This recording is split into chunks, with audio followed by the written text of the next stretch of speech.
Hello?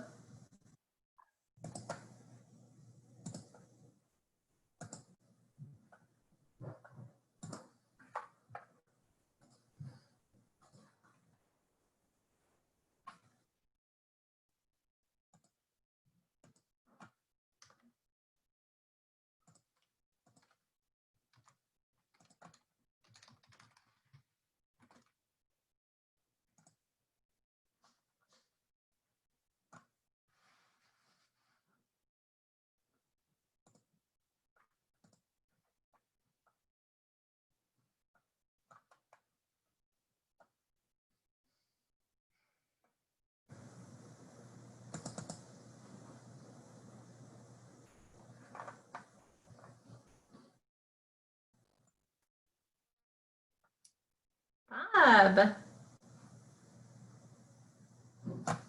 Hello? I can't hear you. Should I unmute you?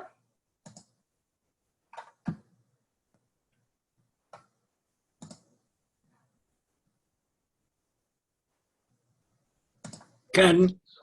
Oh, there I can hear Bob, you. hi. Look at Bob's here. Yeah. Is it ever wonderful to see you? It is. Yeah. Oh, there you are, Marge. Well, it doesn't want to stay. What do you have to do with this? This is quite a meeting. Yeah, it sure is. Oh, it's fun to see you. How are you? Oh, getting by. Yeah. And what is that? We're confined to our apartment. Yes. We get everything brought in. Nice. And, well, we're surviving. Open Well, I have a I little look- office worked up that I can Tracy is here. work from, and Oh, let me unmute. got my computer. I Hi, compute, Bob. therefore I am.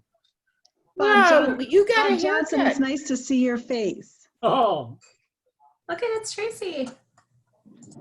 A new Tracy. hi there. Hi, Bob. How's Jerry doing? Doing fine. Good. Just not doing all right, I should say. Not Yeah, fine. I think, yeah. Yeah. Yeah. She had a fall last night, but Oh no. she had a very slight stroke, and she's been in the hospital and just got back last, well, this first part of last week. Oh goodness. Well, I wish her well. Okay. And Marge, it's nice to see you. It's been a while. Yeah. Yeah, but I just have to look at you. I love your haircut. Cut it off, Oh. huh? Yeah, Oh, thank it is you. so I cute. wish I could I haven't had a decent haircut since I've left St. Paul. Yeah, well, I think it'll be the length it was when I first cut it by the time I can get it cut again. Mhm.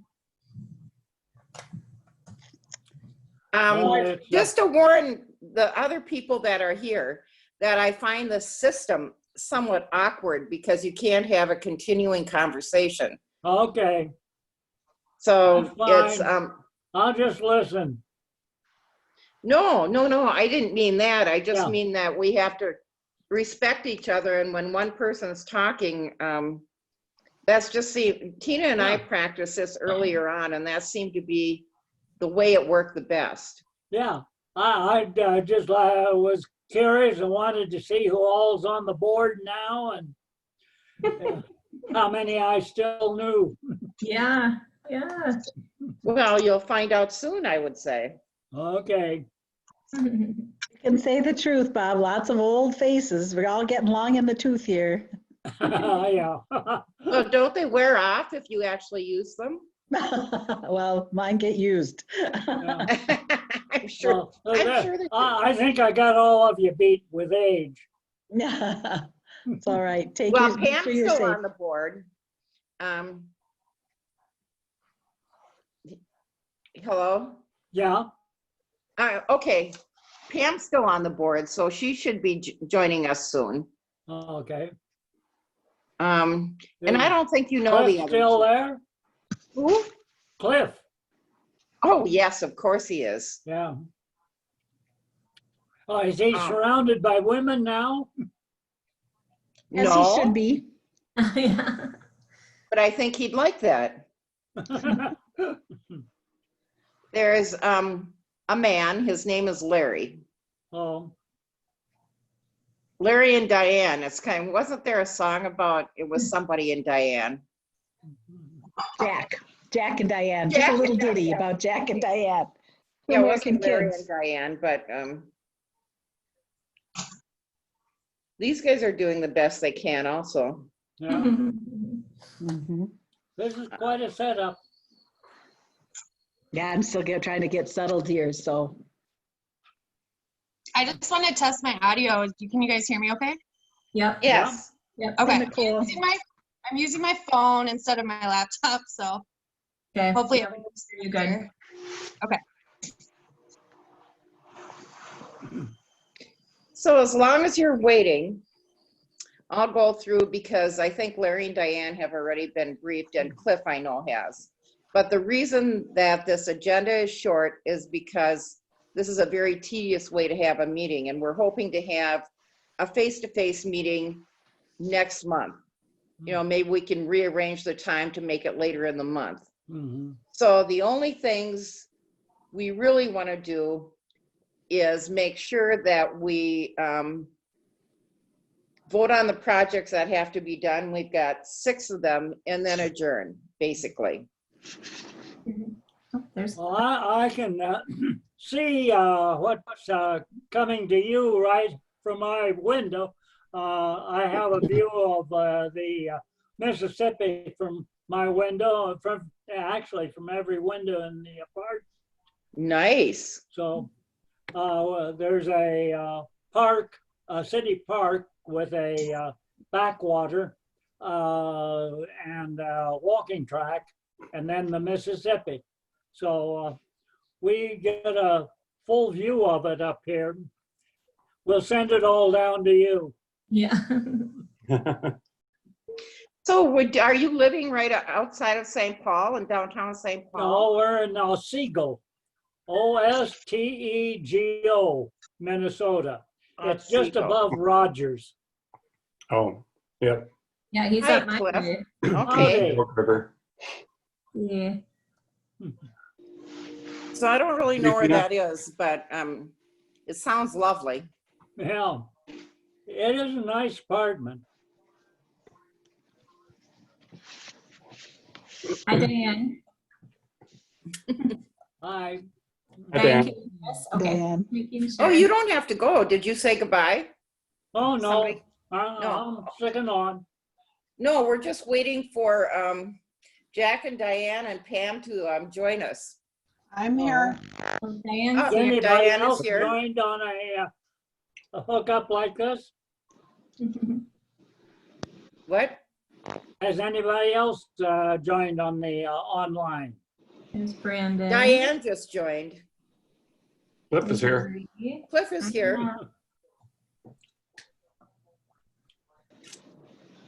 We've See. got time yet. Was that Cliff on there? Yes. Yep. Hi, Bob. Hi, Bob. Oh, yeah, you're down in the light. I can just see a face. Oh, let me turn the light on. Oh, it's Nah. behind, not good. Yeah, now I can see. kind of behind me. Yeah. You look like your hair is electrified. I know. Oh, I yeah, got the light on top of me. yeah.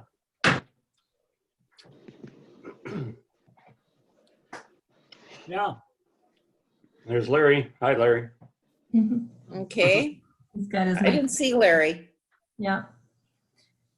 So when we get started, we'll go through and do introductions so we can make sure we get everybody recorded for the. Oh, yeah. Well, we need, we're waiting for Pam yet. Yep. Yeah, we have a few minutes. I'm just. Oh. I see everybody at the top of my screen, so I got a pretty good view. Yeah, and for people that are on, if you want to see it in the tiles instead of the speaker view, you can go up to the top of your Zoom screen and hit gallery view. Oh, All the little dots or squares up there. Oh.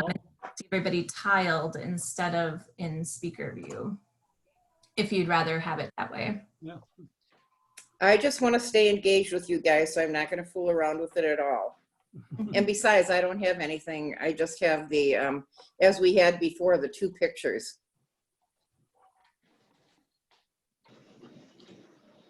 Oh, and this is for all the people that are listening. Because this is so different, that whenever anybody wants to speak, you have to somehow like raise your hand or get attention and then state your name for some reason. I don't know why, but Tina can tell you why, because she'll do that now. Or raising their hands. And giving your name and address and social security number. Yeah, we'll want to go through and identify everybody, and then when I'm going to mute everybody but the board members and myself, and then I'll unmute for consultants that need to speak, or if you raise your hand and want to speak, you can raise your hand. Like this, now you can see that. Yep, Cliff, raise your hand. Yeah, How do you well, you put your guys hand? will. I don't see him though. I don't know. Okay, I see you, So, Bob. Raise my hand. Okay. What happened to Cliff? You mean physically raise your hand? Yeah.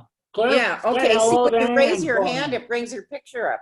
Or is there a way to electronically raise your hand? There is, I think, where is that? Is that the reaction button? Where do you see that? Down right? Hmm. Don't See, you a use thumbs up or your a clap? mouse? there Okay. we You go. also, That you is- also that's that could one. use the chat. Yes, you could also use the chat. I'm renaming how do you people go on up? here. Oh, there it goes. Okay. Mhm. Let's see what time it is here. 6:29, we've got 1 minute. Pam, Gotta be on time, Mark. Oh, hey, it's Bob Johnson. There. Hi, how are you? Good, how are you doing? Okay. Haven't seen you in a long time. Well, Pam, your hair looks just wonderful. Staying at home is good, huh? Oh, yeah, it's extra fluffy. I just took it out of a braid. I had it all up today, and I thought I should probably comb my hair. I was gonna say I like the commute today. yeah. I thought that same thing, Cliff. Okay, we've got everybody, right? Yep. And Tina and I are going to tag team on this. Just in case, because this is a different venue than I'm used to. I'm not used to using this this application. So I will now call to order. It's 6:30. The meeting has started. Approval of agenda, and hopefully we can make this quick. I'll Is move approval of the agenda. there a second? Larry, you need to Larry, unmute. you need to unmute. I'll There. second. I got him. I unmuted. Okay, you. there's I'm not Pam unmuted. seconds. You weren't, but you are now. Any discussion? Yes, yes. Well, Larry, of course. Hello there. Hello there, yes. I have lots of things to say. I would like to add a couple of things to the agenda. One is that I'd like to have a manager's comment period. Toward the end. The end is fine. Well, I'd rather keep this short. Well, I And know I'd you like to would, have- but I have some questions and we have things that are going on. And while I'm okay with keeping it short, if we don't get these things resolved and have questions, we're not going to be able to move the bigger agenda on. Okay, we can do, before we adjourn, and we'll call it a round robin where everybody's got an opportunity to comment. Yep, Tracy has a comment. I just Okay, thought, President Evansteiner, that perhaps there should be a motion to amend the agenda and a second, and then a vote by the board. And any vote by the board in this format needs to be by roll call. So we'll need to call off each Okay. manager to see how they voted, aye or nay, so we can make an accurate record. So Larry, if you're making that, we'd want you to make that a formal motion, and then we'd want a second, and then we'd want a discussion, and then a vote, please. Okay. And so I'll make it a formal motion that we add managers' comments to the agenda. And I also have a question about visitor comments. Are we not going to have visitor comments in this format? Or no, all of them? That again would take another motion. Larry, I'd call that a separate motion, and you can, again, it would be an amendment to the agenda to add that, and I would Okay. put it to discussion and a vote. Okay, so we should vote on the first amendment, or should we vote on them as a total for the? no, would we say- have to do one at a time, I think, Larry. Okay, so we add manager's comment to the agenda. I'll second. Second. Discussion? I say no because I'd like to keep this meeting short. Or if we do, we just have, we call it a round robin rather than manager's comments. Whatever. Yeah, but I really don't want to do that. Okay, Right, so once a discussion is done, then we'll do a roll call of managers and their vote on that motion. Right. Any other comments? All right, we'll start with Larry then. I vote aye. Cliff, Aye. Pam, Aye. Diane, Aye. Marge, no. Motion passed. That pardon motion me? passed. That Yes, it motion did. passed. Okay. So Tina, So- you'll find where that should be put on the agenda? yes, so I we'll think do it should that. be right before we adjourn, Yep, we'll do that at after. the end of the meeting. Sure. So I'll add that and we'll call it manager's comments.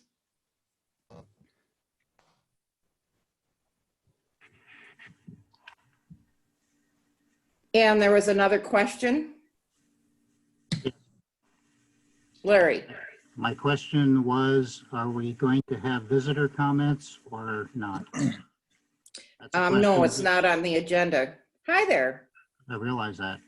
My question was, can we add it to the agenda?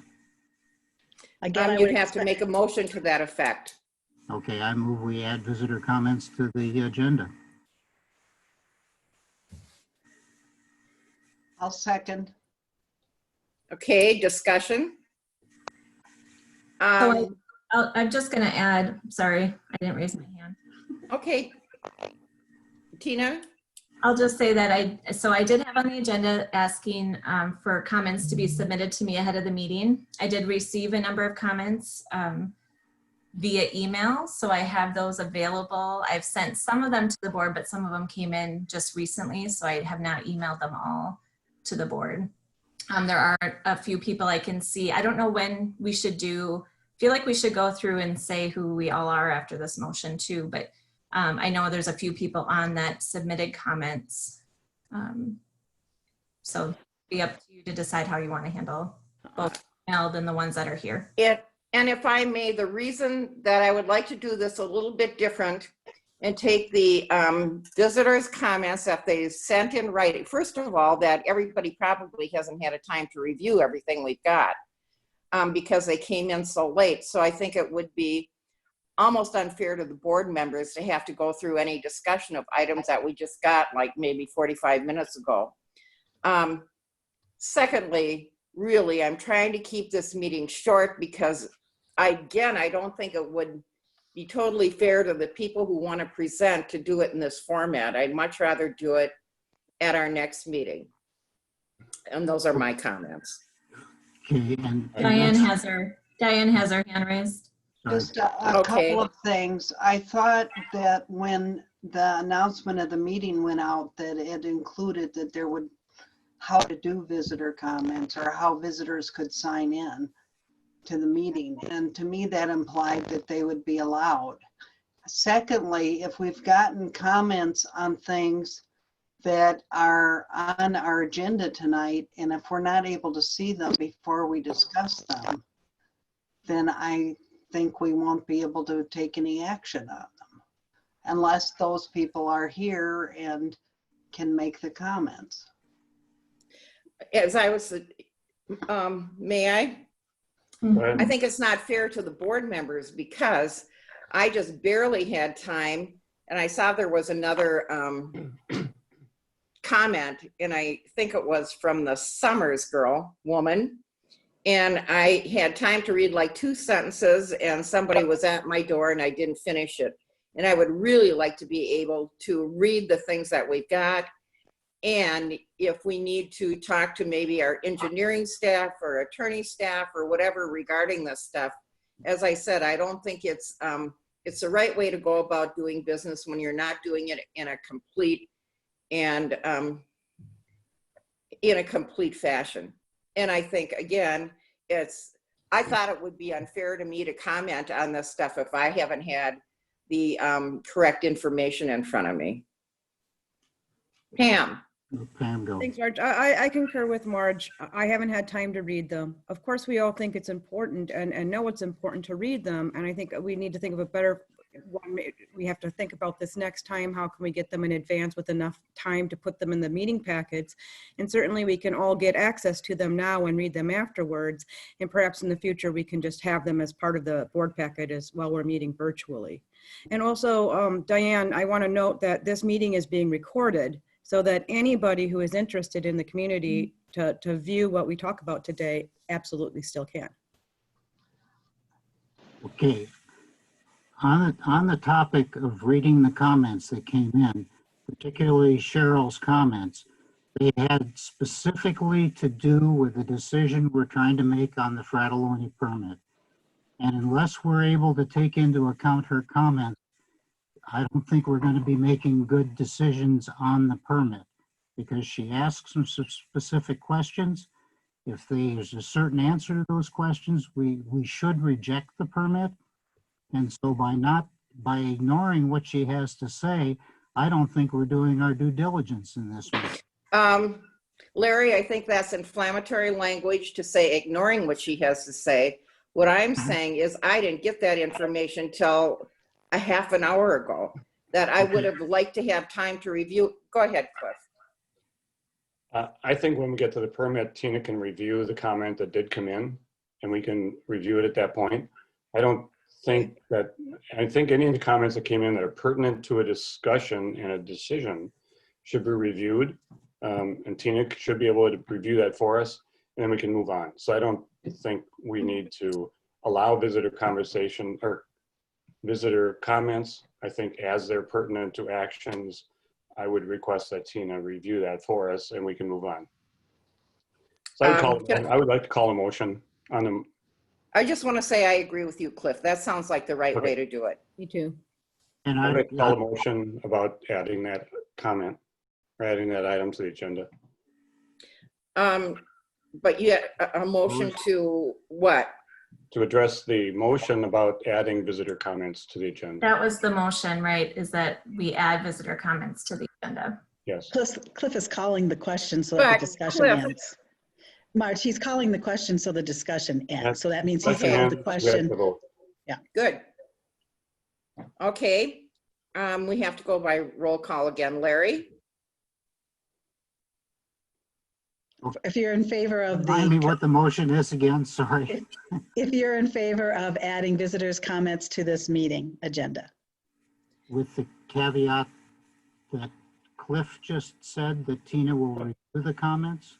No, you just have to vote. Just vote. It's your motion on adding visitors' comments. No.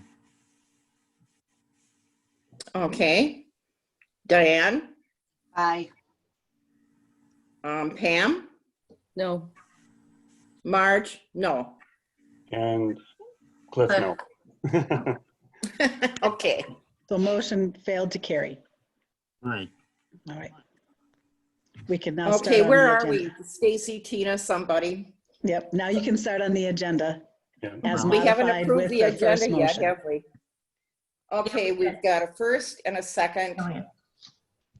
Any other comments on the agenda?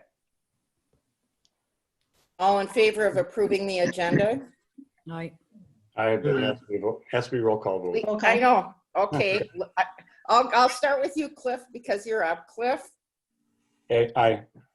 Pam, Aye. Diane, Aye. me, I, Larry. Aye. Aye. Okay. Agenda is approved. So the only thing we did was we added manager's comments right before we adjourn. That's correct, yeah. Okay. Approval of regular meeting minutes. That's where we're at, right? No, you skipped over number 3, the verbal update. And Tina, did you want to go, just as if we had a notepad to sign in all guests, would you like to go through who the Yes. guests are attending? I would like to do that. And I think what I'll do is unmute and call on people to do that. And so I think we should all do introductions just to make sure everybody is aware of who's who in the room. I'm Tina Carstens. I'm the administrator of the Watershed District. Cliff, do you want to go down? Cliff Eichinger, manager. Diane, Diane Ward, manager. Marge, Marge Ebensteiner, manager. Tracy, Tracy Gallowitz, attorney for the district. Larry, Larry Swope, manager. Pam, Pam Skinner, manager. Terry, Hi, I'm Terry? Terry C. There's a couple Terrys here. Maybe it's, this is Terry Terry. T. okay. Terry Talega here, And Twin Terry, Lakes Association member. okay, I'm sorry, what? Terry Talega, resident on Twin Lake and Twin Lake Association member. Okay. and then I think this is Kelly. Oh, let me unmute you, sorry. Sorry, Kelly, start over. Kelly Beaupre, wetland specialist working on the Fratallone project. Brad?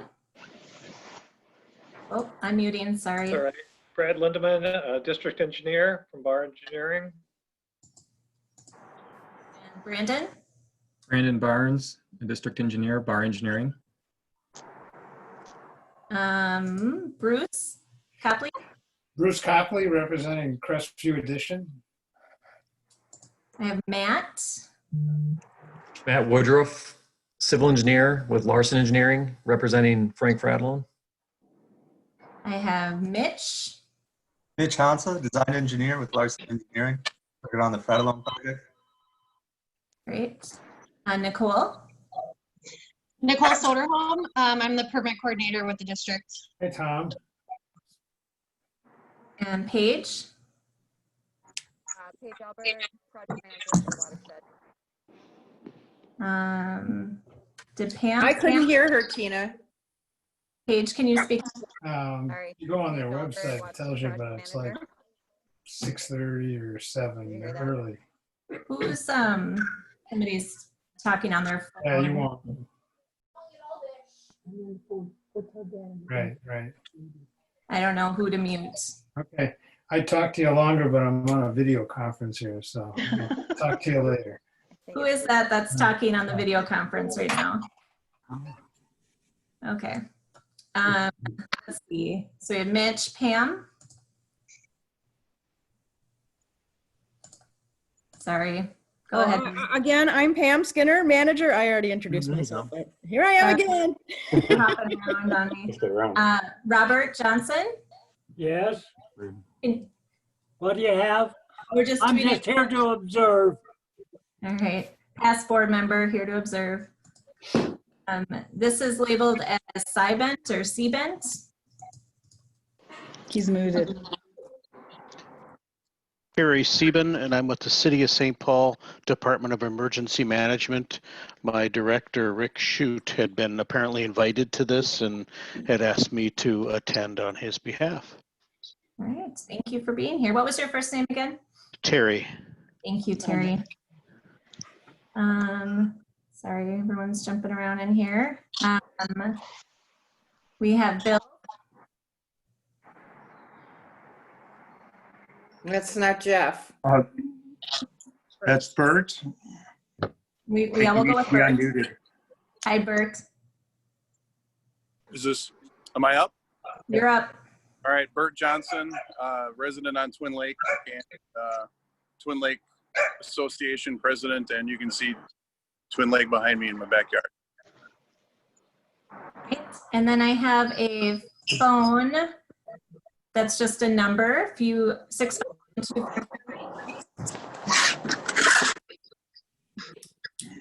If you can identify yourself. Cheryl with Claire Summer. Okay, hi Cheryl. Hi. And then Tim Freeman. Hi, I'm Tim Freeman. I'm a land planner and land surveyor with Wolf Freeman Surveying, and I'm here representing Frank Fratellone. Okay, did I get everybody? All right. How would we know? I'm gonna go ahead and mute you again if you're not a board member. And then Marge, you can, I guess I'm next, huh? Yep. All right, so verbal update on the COVID-19 response. I've been keeping the board up to date, sending you some emails regarding our response. As you know, we're mostly a work at home situation now. All of the staff have taken their computers home and are working from home as much as they can. We do have some staff that are out in the field doing some works with water levels and flood management, as well as carp barriers and trash wreck cleaning, things that we consider to be essential services at this time. We do have some of our consultants and contractors that are still working on some projects. So we do have some construction observation work that's happening too, kind of as it comes up and as we're made aware of some of the work that's being done. We have put into place the protocols for our field staff to make sure that the work that they're doing there is done safely, as well as following the guidelines of the CDC and the NIH. Those protocols are in place no matter what the project is they're working on right now. But safety is our #1 priority. So I don't want them to be out there by themselves if they're doing work that needs 2 people. I want to make sure we still have safety in numbers for some of the work that's being done too. But things so far have been going well. I would say staff are still responding obviously to emails and phone messages, and business is still happening, work is still happening, just in a different manner. And I can answer any questions anybody has about any of that from the board. If anybody has any questions, if they raise their hand, will they pop in? There's Cliff, yep. Just a question, I'm assuming that we're still paying full salary for all staff. Yeah, yep. Yeah. That's correct. Mm-hmm. Anybody else? Larry? When you send, if you have a job that requires 2 people, do we send out 2 vehicles then? We do, yep. Yeah, we wrote into our protocols for field one person per vehicle. Mm-hmm. Okay.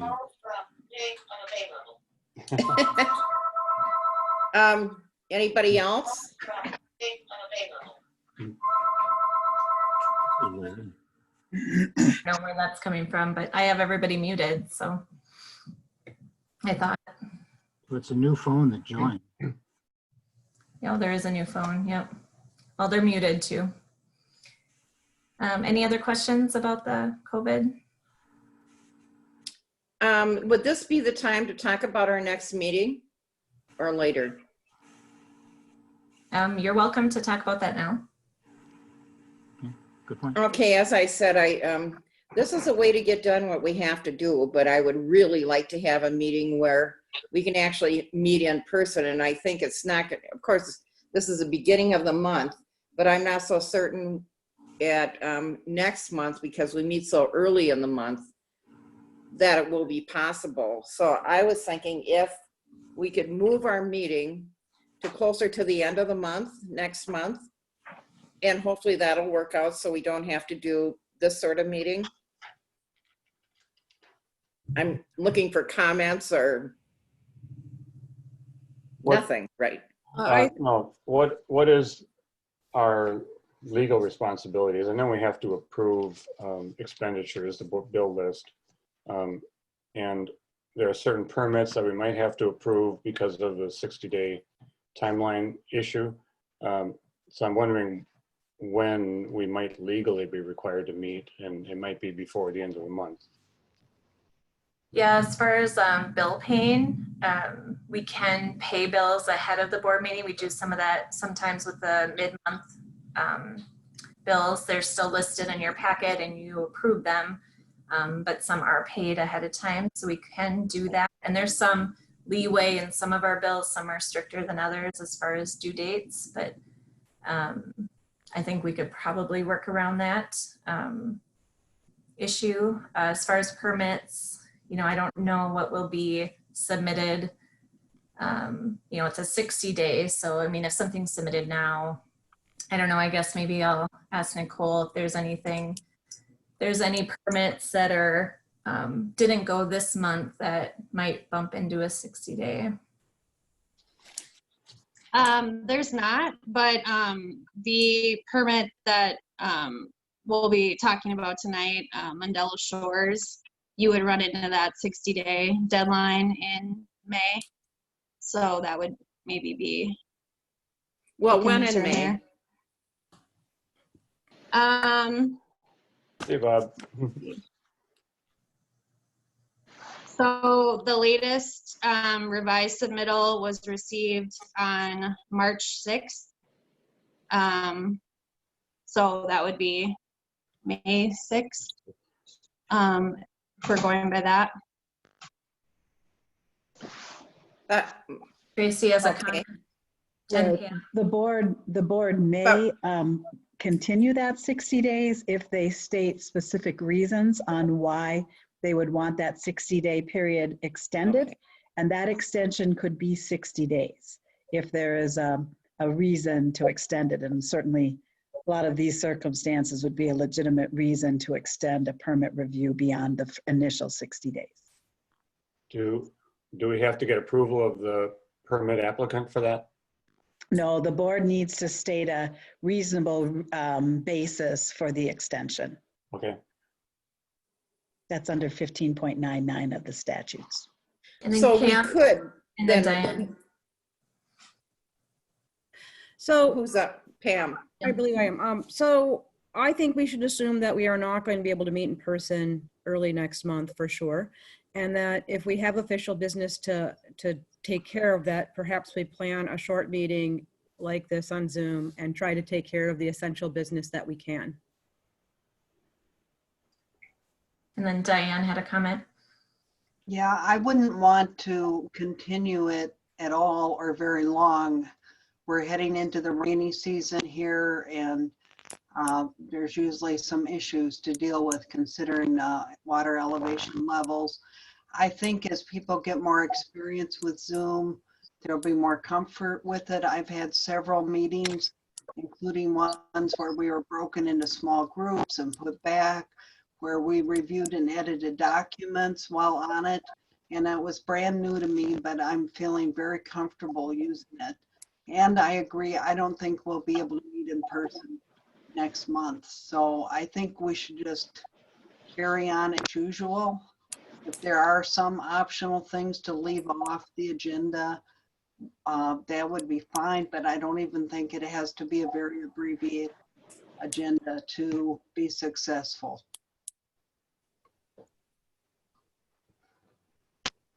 Any other comments? Larry? So, Larry's got a comment. Am I on? There we go. Thank you. I agree with that. I think that it is likely that maybe we're even going to be able to meet in person in May. So delaying, I think what we ought to do is when we get done with this conference, Tina, you can make an assessment of how it can be made more effective and more efficient, have more experience with it, and maybe we can accomplish more things next meeting now that we've been through this one trial. But I also think that delaying some of these things beyond that can start to have some problems on our overall agenda and the progress that we're having to make with a lot of these items. I would agree with Diane. We leave the meeting where it is. If we have to do it this way, let's try to make it better, and we'll get together as soon as we can for another meeting. I would say that, and again, not being a medical person or any sort of expert in this, but from what I've been reading, that it's not going to be possible to meet in the beginning of next month in person. Right. And I think if we agree, then now's the time to say that we're going to do this type of meeting again and have a limited agenda. I'm just looking for another comment. It's hard to tell what people are thinking when you can't see them. You know, Cliff is raising his hand. Let's see me. Okay. I would support having the meeting at the regular time. I think we should look at definitely not having longer than about a 2-hour meeting, but I think that would be fine under these circumstances. I think being in the comfort of our home is pretty good. I don't have any problem with it. It's a little more difficult to have good interactive conversation, but I think for the purposes of specific decisions, I think it's fine. I think we should have, avoid a presentation, obviously, but I think we should avoid topics that require a whole lot of conversation. That's difficult under these conditions, I think. Yeah, I agree. Pam? I agree. And Marge, I just want to point out that if you're not on gallery view in your top right, you can toggle to it and see everybody. Well, I'm not, and I don't know how to do this at that point. This is working okay as far as I'm concerned.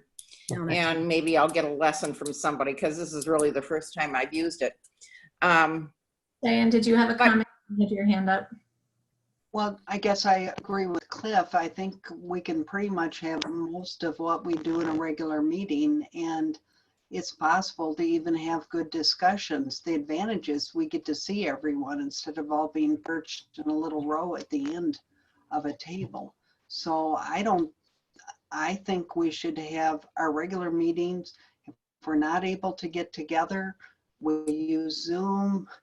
I think we should have our regular agenda. If it's a multi-page report, that might be somewhat difficult unless we were able to look at it ahead of time. So I think we just go on ahead. Is that what you said, Cliff? Yes. Yeah. Okay. Anybody else? It says C-Bent joined the meeting. No, yeah, we're good. Okay, good. It just flashed on my screen. So we're good with having the next meeting electronically is essentially what this said. And we're not going to change the date. We'll keep the same date. Yeah. And I'll work with you on the agenda, Tina. Okay. All right. So have we approved the regular meeting minutes yet? We have not. All right, I think that looks like it might be next. I'll move approval of the minutes. Is there a second? Second.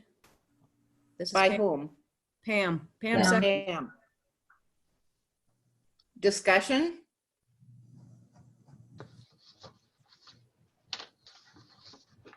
Okay, roll call vote then on that. Wait a minute. I got discussion. I'm sorry, I didn't see your hand. Larry? Okay, I'm working on it. two additions I would like to put in to the meeting minutes. One is under the comments on the Beltline Resiliency Study. In the first sentence, it says a board member commented that all of the elements should be made available.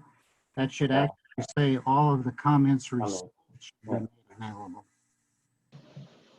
I'm sorry, I wasn't there. Do we know, are you the board member or is it somebody else or? I am the board member. Okay, because like I said, I didn't know if it was somebody else or you. I don't know how elements got in there. That's for comments. Yep. Okay. Got it. And the other place that I would like to see added, and I can send this to you, Tina, in an email if you want, is under the Target Store retrofit projects. There was an agreement that the staff indicated they would prepare information on the cost per pounds of phosphorus removal for past projects. And I would like to have that in there. Okay. Yep. And I have that for you. I have that for you all. I can include that. I know, and we need to share it with the board. Yeah, I'll put it in the next packet. Okay, that's great. Okay. Anything else on this item? All in favor? Can't do that. Roll call. Roll call. All that, Aye. okay, Larry? Vote aye. Cliff? Aye. Pam? Aye. Diane? Aye. Marge? Yes. Treasurer's report? I'll move approval of the bill list. Is there a second? Diane seconds. Diane seconds. Discussion? All in favor? Hang on. Aye. Oh, Larry's got a comment. Larry? I just have one question, brief question. On the retrofit project where we're in such negative condition, you said we were expecting funds to come in. Yep. Those funds are going to come in Yep. Yes, they'll be in, I think, by June, I think by is when. June? Okay. Yep. All right, good. Thank you. Any more? Any other? Hi, Cliff. I can see you. Your hand isn't raised, but No, I'm fine. you're right in front of me. Can I add a comment too? Your hand's up. That we, to piggyback on that, we also get our first tax levy contribution in July. And so that also covers that, but there is a portion of that that's from, I want to say it's like, I can't remember if it was about $50,000, I think was the grant. And then the rest is for 2020 funds that will come through the tax levy. Okay, thank you. Yep. Sorry. Okay, any other discussion? I'm seeing no hands waving out there. All in favor? And I'll start with you, Larry. Aye. Pam? Aye. Cliff? Aye. Diane? Aye. Marge? Aye. Motion passes. Permit programs. We've got 3 here, so we've got a staff person. Is that correct? Yep, Nicole's here. And Brandon. Nope. No? Yeah. Hopefully you can hear me okay. The first permit is an application with the city of Roseville. They're looking to maintain some existing trails in a park. It did trigger a permit because the existing trails are located in a wetland complex. So, and it triggered our floodplain rule. The city is providing compensatory storage so that there's no net loss of floodplain. Okay. Is there a motion? Larry? No. I move we approve project number 20-14. Second? Diane seconds. Yeah, Diane seconds. Yeah. Discussion? All in favor? We'll start with you, Cliff. Aye. Pam? Aye. Larry? Aye. Yeah. Aye. There we go. Okay, so we've got Cliff, Larry, Diane, Aye. Pam, Is that? Aye. Marge, aye. Opposed? None. Motion carries. Next. All right, 20-15 is a, oh, sorry, go ahead. No, you go ahead. Okay. 20-15. 20-15 is a similar application in terms of triggering our floodplain rule. It's with Ramsey County Parks, and they're hoping to reconstruct the boat launch at Spoon Lake. So they are again providing compensatory storage for the fill placement. Is that it? Yep. I'll move approval of 2015. Is there a second? That was Cliff, by the way. Is there a second? Second. Second. Larry. Larry Second. seconds. Discussion? All in favor, we'll start with you, Larry, because you're up. Aye.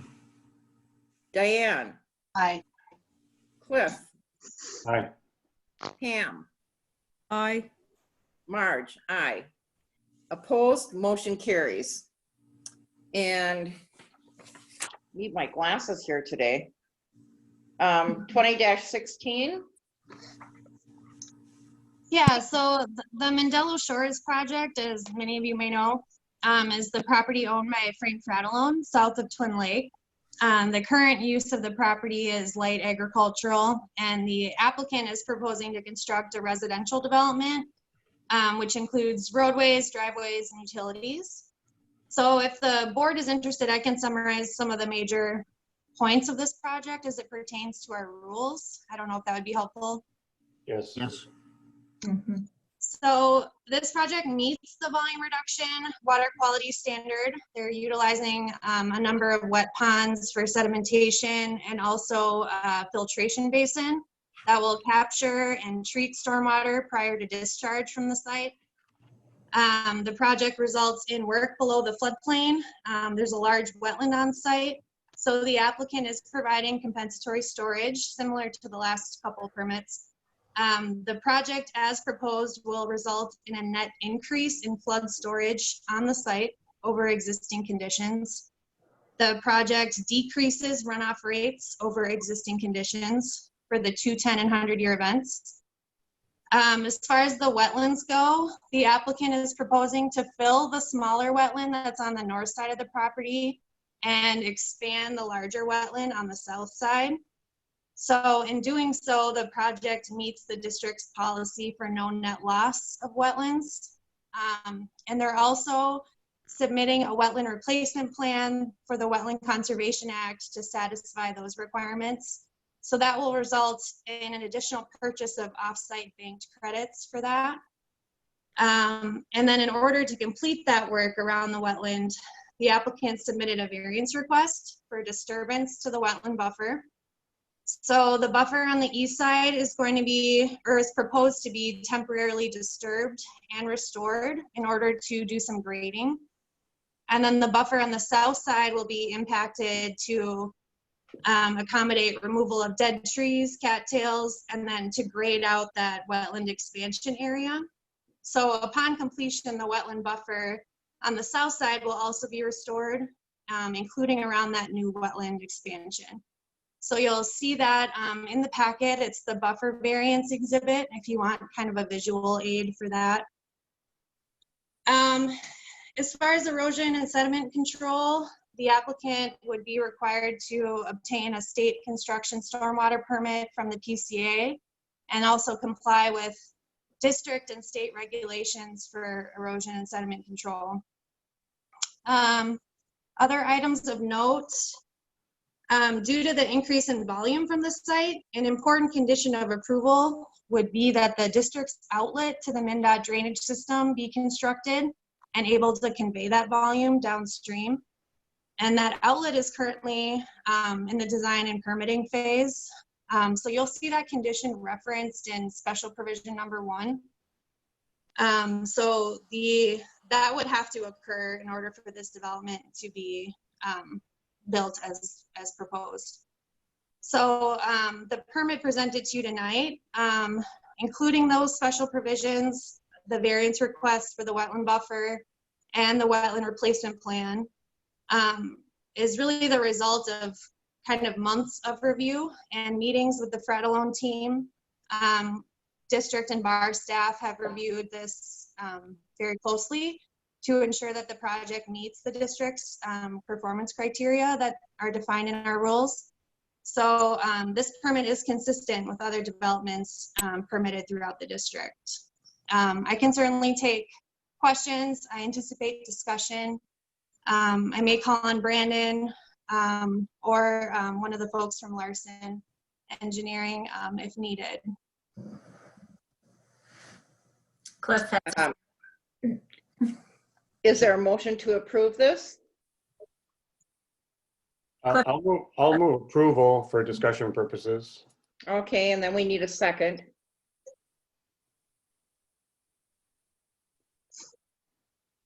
If there's no second, then, I'll second and open it up for discussion.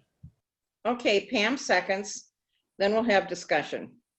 I have two questions. Go ahead. Cliff? Yep. One question, they're going to the mitigation bank for replacement, but it looked like the large wetland had quite a bit of room on the southwest side. Why couldn't that wetland be expanded to provide wetland creation in that area? They are doing that, but they're also purchasing off-site credits. Yeah, but couldn't the entire need be replaced on site? The portion that's being replaced is a certain type of wetland. So the deep water portion would not be eligible for that replacement through WACA. Okay. So that's part of the reason that they're just purchasing baked credits to satisfy WACA while also meeting the policy of the board. Okay, I mean, it's a very small amount. I'm not that concerned about it, but I was just wondering why they didn't propose replacement on site. And the second question is more to a larger issue of, maybe Brandon can answer this, is under what conditions, if any, does the site actually overflow toward Twin Lake? Brandon, do you want to speak to that? You could probably be more coherent than. I mean, Nicole mentioned that the site retains the 5, 10, and 100-year event, so it would have to be I assume, greater than 100-year event.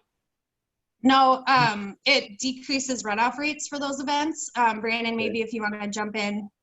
Yeah, so the information that the applicant submitted indicates that the peak runoff rates for those design events, meaning the runoff rates from the developed portion of the site, are decreasing.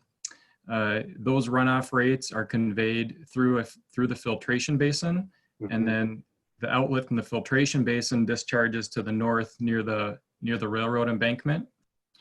Drainage from that site then in their grading plan, they are proposing to reestablish the ditch that would begin at the southern invert of the culvert below that's below the railroad.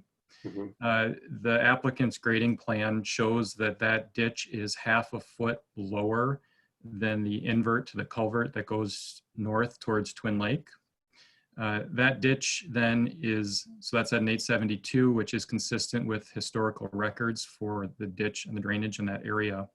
That ditch then drains to the west and then to the south, so through the wetland, through the area which is being graded. And then you can see the drainage easement through that wetland, which would then ultimately then connect to the outlet. If water levels in that wetland bounced above the invert of the culvert below the railroad in 872.5, then water would flow north and could equalize with the water levels in Twin Lake. And that's consistent with current drainage patterns in this area. Yeah.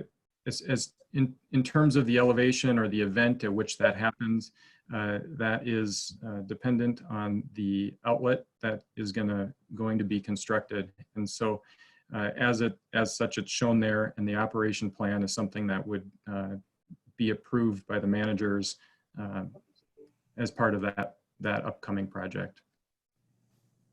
Okay. Larry? Just so I understand it, that means that there are conditions where water would flow from this area into Twin Lake? Yeah, that's correct. And I think to provide a little bit of context to these numbers that we're talking about here, based on the calculations that the applicant submitted, they indicate that during the 100-year event, the runoff volume from their development increases by about 0.4 of an acre foot. That's relative to existing conditions that runoff that's out there or from the site currently. Pulling this up here, my screen is small. So runoff increases on the order of 0.4 of an acre foot. The applicant is proposing to do a lot of regrading south of that wetland. They are moving material from that area that is south of the large wetland and north of the embankment that connects to the MnDOT system. And for context, based on the information they submitted with their grading plan, they would provide an additional 2.2 acre feet of storage volume below elevation 873. So they're providing a considerably more storage volume than compared to the runoff, the incremental increase in runoff volume that they're proposing. When we compare the storage volume provided relative to the incremental increase in runoff volume that they're proposing, overall, even though water levels are equalizing when we look at elevations above that 872.5, the net change in elevation, that's both in the wetland and in Twin Lake, we see a net decrease. And that's because the storage volume that they're providing is larger than that incremental runoff that is increasing from their site. To clarify that, I mean, the existing site will overflow toward Twin Lake. And you're saying that the new development actually provides additional storage so that happens less frequently. We're saying that it would have, yes, that's correct. So existing conditions, what's out there today is there's no connection to the MnDOT system. So Right. Water level in the wetland equalizes with water level in Twin Lake. That's what happens today. Yeah. We're saying that then with this development, that doesn't change that would happen. We're saying that the applicant calculations indicate that they're providing additional floodplain storage. So again, to mitigate that. However, because the calculations show that incremental increase in volume per a storm event, we're worried with the staff concern is that incremental increase in volume over time will be cumulative. And that's the reason for the special provision number 1 in the permit that states that the outlet to, or the hydraulic connection to the MnDOT system needs to be constructed prior to any construction activity that increases runoff volume into Twin Lake. Good. Larry? Then I have a question about that.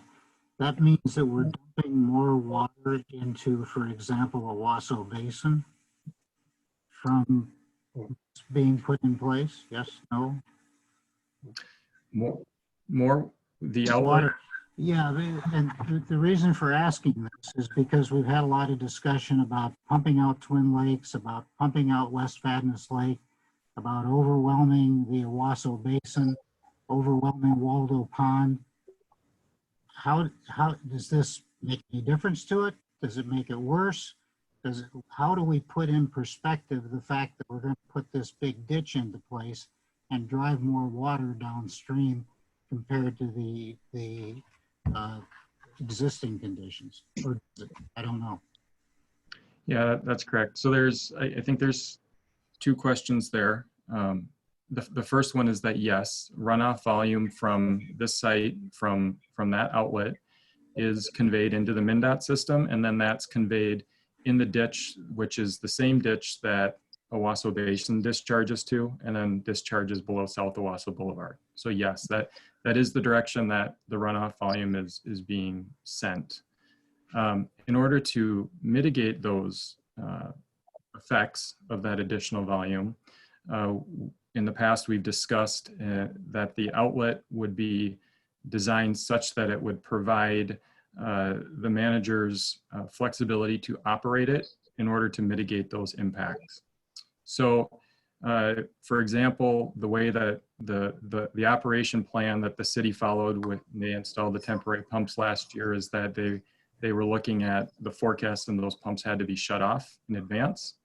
And that language is similar to the operation plan that was proposed, but has yet to be approved by the managers. Okay.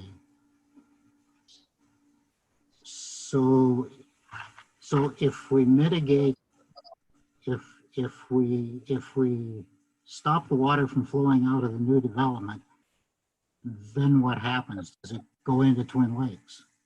We have to pump it out of there. I don't know. I'm just asking the question because yeah, I'm trying to understand the flow. Yeah, so you're saying if you stop it from coming out of the development. 16, yeah. Into Waldo Pond.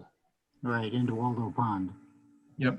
So if the managers decide that there can't be a connection into Waldo Pond and that outlet doesn't get constructed, that's a special provision in this permit. And so then this development would not, this permit would be null. Yeah, that wasn't exactly my question. Well, thank you for answering it. All right.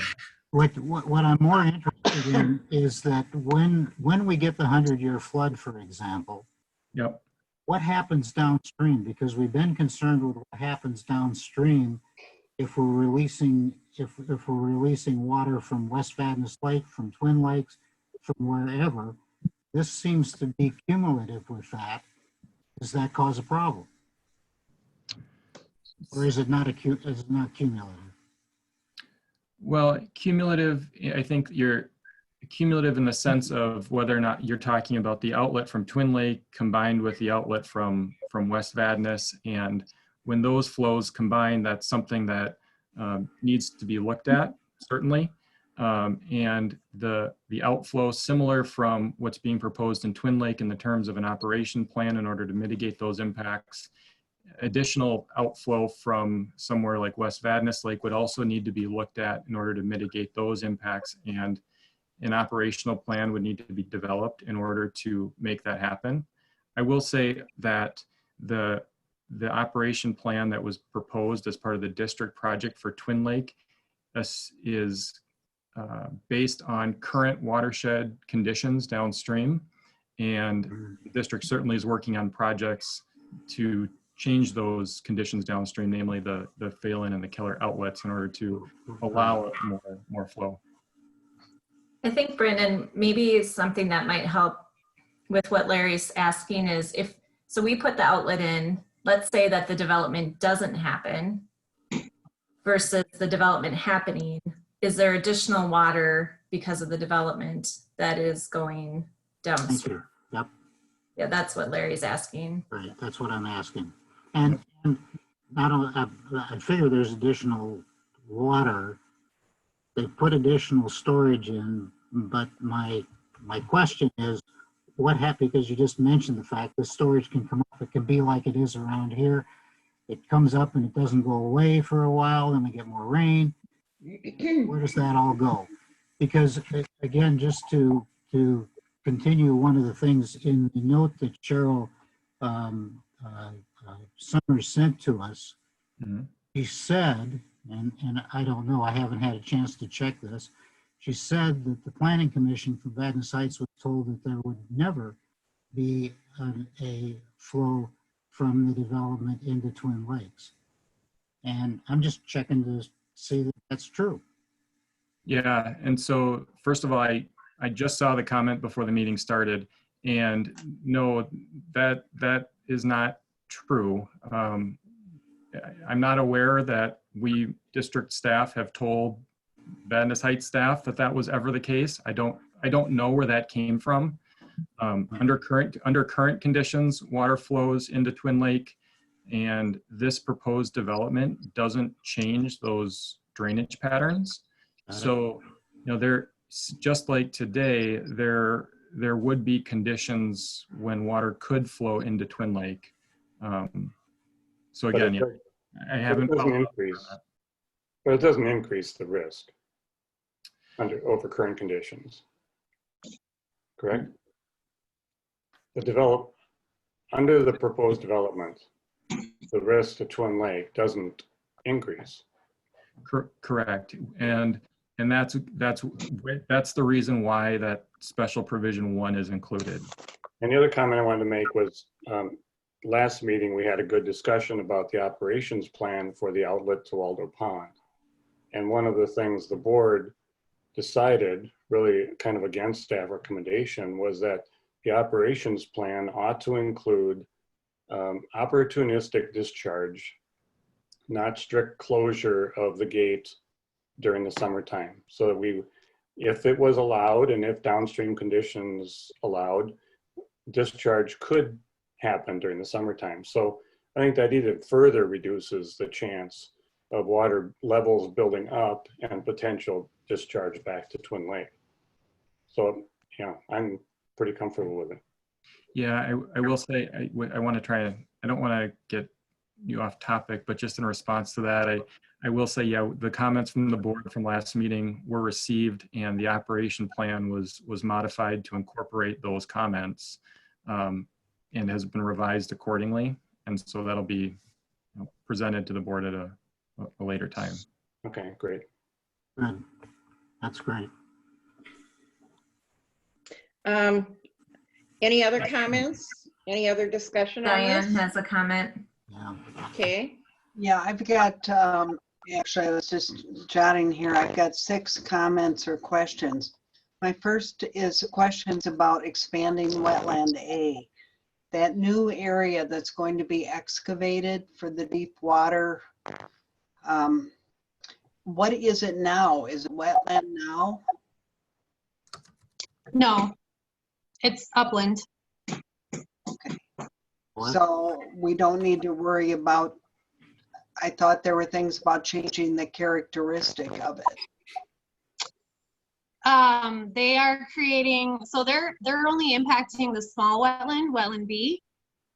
The expansion on the large wetland doesn't impact the delineated boundary of the large wetland, but there is work in the buffer and some temporary impacts for vegetation removal and grading, but there's no loss of wetland in wetland A. It's just replacement for the smaller wetland B. I don't know if that answered your question. Yeah, thank you. Yeah. Second thing is there was an alternative in the packet, an alternative configuration, and I wondered how it would impact the 100-year flood if you went with that one instead. I am not finding. It was leaving one house out, I think. Oh, for what? To not have to replace for wetland B, is that? That's right. We can call on Matt or Kelly. I don't know which one, Kelly. Yeah. Kelly, can you name again, please? Yes, in the WACA requirements, you have to provide alternatives that would avoid wetland impacts. And that's what that description was about. If you remove that one lot, you wouldn't grade into wetland B. But unfortunately, the way the stormwater system set up, you would not have any water going into that area, so it would not continue to be a wetland anyways, and it would have to be considered impacted. So the thought was, it's really a stormwater pond that was possibly built in an old wetland. If we take it out, we'll just replace it at 2-to-1 and satisfy both the WACA requirements and the watershed's requirements. So Okay. no impact on flood management then? compensatory storage is being provided in excess of their requirement for the floodplain fill that's proposed. So that means that the proposal versus the alternative configuration is the better one. Right. Yeah, I think I didn't pair the floodplain and wetland things together. The wetland, the WACA application is really looking at just the wetland impacts. The floodplain impacts are obviously a part of the larger development and the design, but I think for the reasons that Kelly explained, the design wasn't going to work, wasn't going to maintain hydrology to that small wetland. So even if they kept it there, it could dry up and not meet the types or the functions and values that it's providing now. Okay, then next we started to hear about the outlet. Would the outlet keep the water out of Twin Lake? The outlet the district is constructing? The outlet for these wetlands? Yeah, Brandon can speak to that. Yeah. No, so the outlet that is connecting to the MnDOT system, that outlet elevation is an 872.2. So that's about 3/10 lower than the invert of the culvert below the railroad tracks.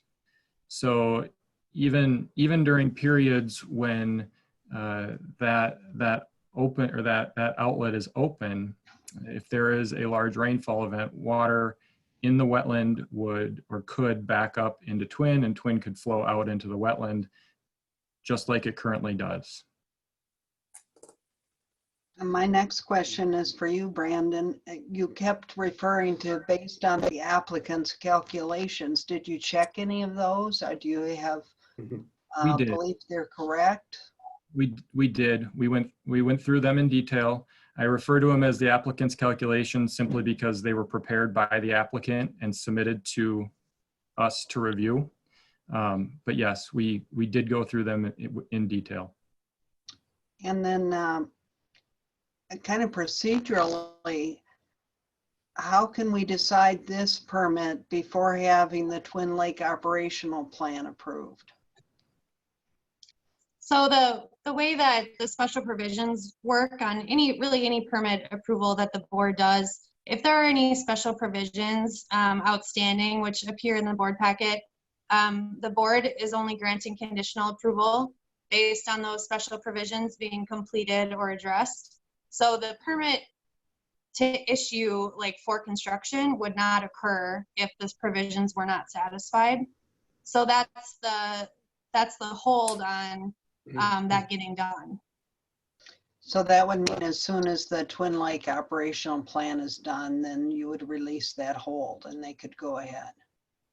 No. It would be as soon as they address all of the other provisions as well. Right. But yes, that's included. Yeah. And the outlet would have to be constructed and operational. So simply approving the operation plan isn't sufficient for this applicant to start construction activity. Okay. And then my last question or comment is, it sounds like we've had at least one and probably more resident comments on this. I'm very uncomfortable going ahead without allowing those to be heard. That's it for me.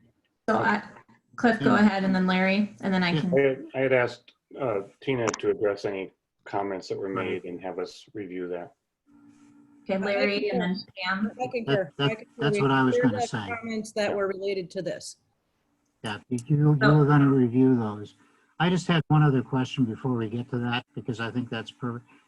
Just to understand, they're going to, next to wetland A as it stands right now, their wetland A, not mine. Yeah. They're going to dig a big hole to put more water in. And because of this, the total wetland goes from a type 3 to a type 4. Is that correct? No. Okay, then What is correct? Well, wetland area remains the same type as it was approved in the delineation last year. The wetland expansion area, there will be multiple types. The type that we were concerned with was the type that they were required to replace for wetland B. So that is a type 4, so it's a more shallow area that they've delineated as their replacement. The deep water habitat is not a required replacement of any impacts to the wetlands. It's another amenity, it's flood storage, and that's about it. Okay, but your submission says that we're requesting to change A and B from type 3 to type 4. That was for the delineation that was approved last fall. So they submitted a delineation that said, we have 2 wetlands on this site, they're both type 3. When we reviewed the delineation last fall, we indicated based on observations, and I was with the Board of Water and Soil Resources staff out there, indicated that it more closely represents type 4 over type 3. So that's kind of an administrative detail for approving that wetland boundary and type that we just had them amend their original application. Okay. All right. So there's no loss of type. It was just our observations didn't match the originally submitted delineation report. Okay, thank you. So I do have all the comments that I have received. Do you want me just to read the ones that pertain to this permit? Is that how you'd like me to do that? Yep. Sure. Okay. First, we have from resident Bruce Copley from Shoreview.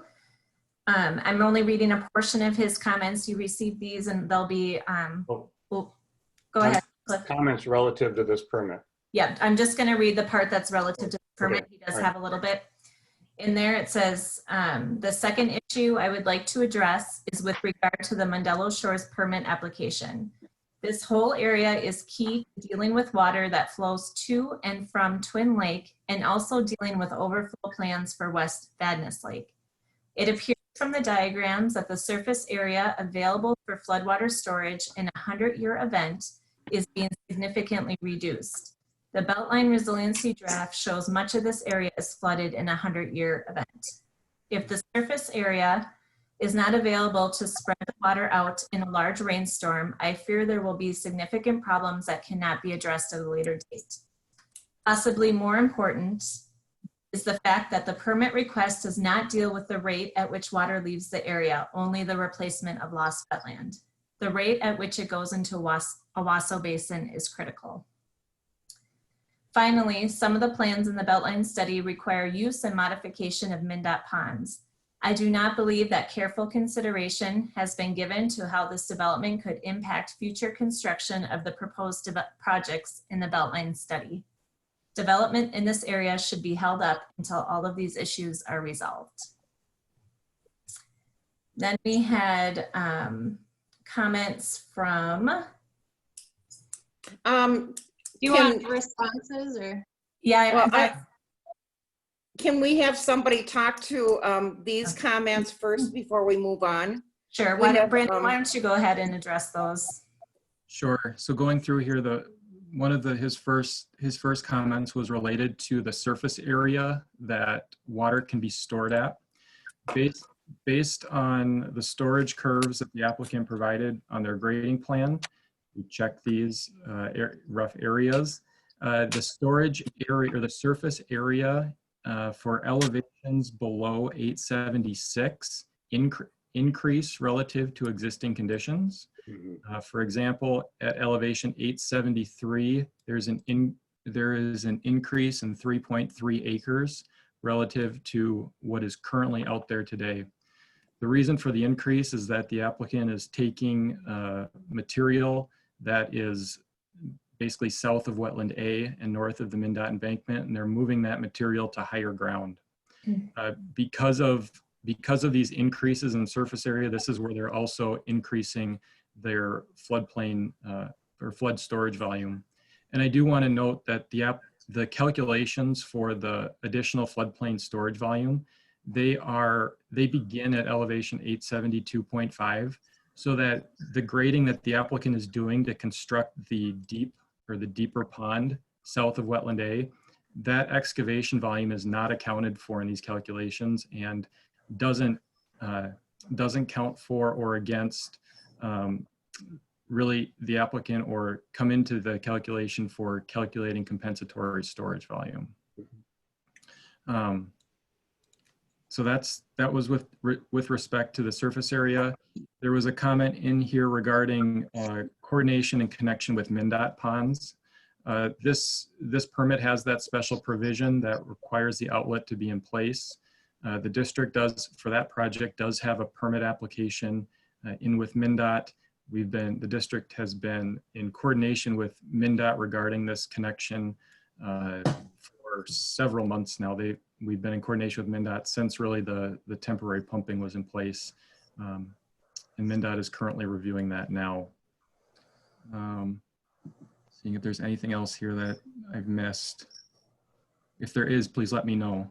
The peak rates, Brandon? The peak rates were reviewed. Peak rates from their site decrease relative to existing conditions.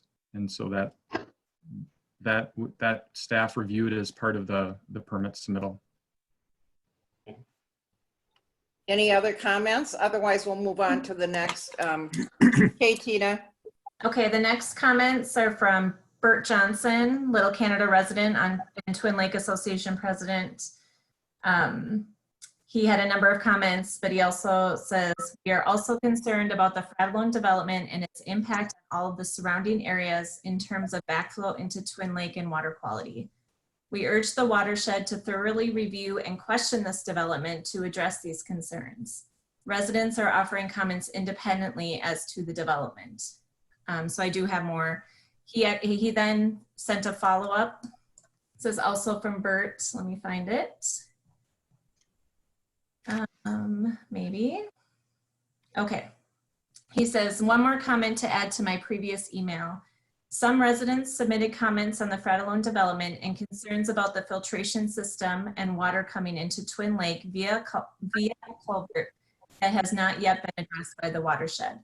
We are all concerned that the watershed will give a permit to Fratellone at a time when we cannot attend the meeting and before an adequate study has been completed as to all of the sources of potential inflow to Twin Lake have been studied. The concerns of residents in our area need to be addressed prior to permitting Fratellone's development. I understand the pandemic and that we cannot have an in-person meeting. I do wonder if submitting written comments in advance is sufficient for allowing public participation. Thanks for your work. And he does also wish safety and health to you all and our watershed employees. That's from Bert. Okay. And do we need anybody else to comment on that? We're just accepting that as his comments. We can. I mean, my question is, if other people are commenting, have they sent it to us, Tina, their comments? Yes. Yep, I have more comments. I didn't know if we wanted to address anything. No. I just want to make sure that they're included with our minutes as an attachment. Yes, I will make sure that all of the comments are submitted. I think that, one of the points I'd make just based on that comment is that we have thoroughly reviewed this permit application and do feel like it meets our rule standards as we've been discussing, but I can keep reading unless no, well, wait, let's just put this into perspective. What else have we got? Have we got like 10 more pages or? I have 2 more comments from 2 different people. Let's just hear those. Okay, Nicole, did you have something you wanted to add? Or I can wait till the end. The 2 big things that stuck out to me were water quality and then the culvert, which I assume is the railroad culvert. So we could certainly speak to that if requested. Okay. This email is from Cheryl Claire Summer. She says, Dear RWMWD board members, thank you for the opportunity to comment on upcoming issues relative to Twin Lake and the Fratellone development near Twin Lake. I have one main issue to comment upon and ask the board members ask for the board members to consider relative to the Fratellone development in Venice Heights. At the meeting of the City Council of the City of Venice Heights, this development was considered and accepted as a variance to the City of Venice Heights Shoreland Ordinance since the site to be developed rests within the riparian guidelines covered by the municipal ordinance, as developed some time ago without the assistance of the DNR. Previously at the Planning Commission, the reason for the variance were listed as the city has very little property abutting Twin Lake and the water discharge will never flow into Twin Lake. The city planner indicated this information was based upon information provided by RWMWD. Please confirm this statement is accurate, that RWMWD provided this information to the city of Little Canada. It seems likely. If the information is not accurate, the proposal should be returned to the City of Vadnais Heights Planning Commission for a public hearing based upon actual facts. At the same meeting of the City Council of the City of Vadnais Heights, I brought up the problem of potential maintenance of the filtration pond, which will eventually drain underground into the wetland nearer to the culvert draining back and forth between Twin Lake and the wetland, eventually into ditch 16. A city council member asked this question of the city planner, who indicated on the record that this issue would be in the hands of the RWMWD. So in that regard, I have the following concerns. Relative to maintenance of the filtration pond, there is currently no plan for maintenance, determination who is financially responsible for maintenance, inspection or maintenance schedule, maintenance or repair standards, nor any money set aside by the developer or homeowners association or the City of Vadnais Heights to be sure that this filtration pond is maintained to serve the intended purpose, which is to flow and clean water that will drain underground into the wetland. These provisions are absolutely necessary in order for the filtration pond to filtrate sediment and to slow the water proceeding into the wetland that may pass into Twin Lake. Please provide a clear message to the City of Vadnais Heights and require the city to provide, number one, an annual inspection by a professional with a report provided annually to RWMWD relative to all drainage within this development and the condition of the filtration pond. Number two, a maintenance plan for when the floor of the filtration pond gets filled in and needs to be retrenched. Number three, the guidelines to be utilized in inspecting and maintaining the filtration pond. Number four, the responsible party to provide the budget to inspect and maintain, rehabilitate the filtration pond. And number five, place signs around the filtration pond every 25 to 35 feet indicating no dumping of any kind. Otherwise, it is human nature to dump leaves at the back of their lot to the lowest spot. And number six, the drainage from this high density development for a riparian overlay district should never allow any water to flow into the wetland other than through the filtration pond, and all drainage from this development shall flow only into the wetland. If the water from the development increases the level in the wetland beyond 872, the City of Vadnais Heights agrees to be financially responsible for remediating the movement of water north into Twin Lake and re-engineering the design so that it flows through the filtration pond only at a rate acceptable, anticipated, and acceptable to the RWMWD. There are other issues relative to current high water in Twin Lake, but I will defer those comments to others. Thank you for your time and consideration. Sincerely yours, Cheryl LeClaire Summer. Okay, Tina, and we're going to make sure that that's also attached to the minutes. That's correct. And Nicole, can you talk about maintenance agreements, please? Well, wait, is that the last one, Tina? No, but I think I'd like her just to address those comments first. Okay, great. Yeah. So the provisions in the board packet do list requirements for an operations and maintenance plan. We have not received it yet, but that is again a provision that we will require prior to issuance of the permit. I spoke with city staff, and as of their last contact with them, they were not planning on taking care of maintenance for that. So it would be more of a private entity like a homeowners association that would be responsible for that. We do have a legal maintenance agreement that we require for all permitted projects over private entities that require annual inspection and require maintenance. They're also subject to inspections by district staff. Those maintenance agreements run with the land, so even if somebody moves, it's still required to be maintained. So I guess requiring the city to provide the inspection may not apply here because the city has not indicated to me that they will be maintaining it. But again, district staff will be inspecting it. The O&M plan and the maintenance agreement that gets signed and notarized are provisions of the permit. Any questions about that? No. I'm not aware of what the riparian overlay district is. That sounds like a city issue, so I can't really comment on that. Yeah, that's their shoreland zoning ordinance. And I might have to run to get my phone charger in a couple minutes, so I'm not leaving the meeting. I just got a warning, so yeah, that's all I have regarding EMP maintenance at this time. I think Diane had her hand up. Yep, Diane. And what about the question about the planning commission approval?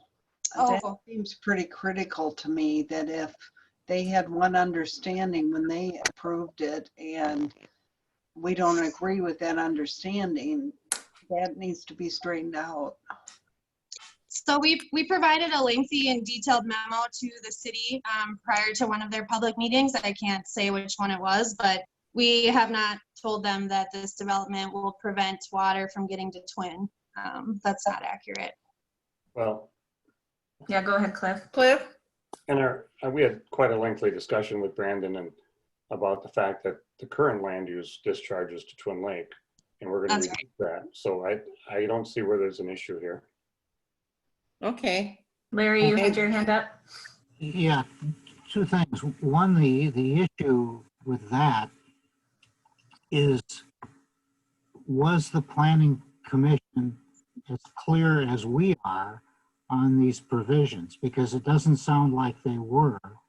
And the question is, were they making a decision based on incorrect information? That's kind of what. But that's not our responsibility.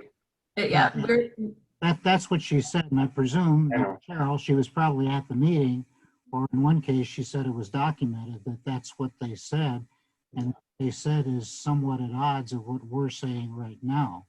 So the question is, procedurally, how do we go about that? Do we delay approval of the permit and send it back to them to see what they want to do, or do we approve the permit? I mean, we can only approve the rules and provisions that we have. Right. We're basing our approval on, and they have the same, right? So they have their own permit requirements.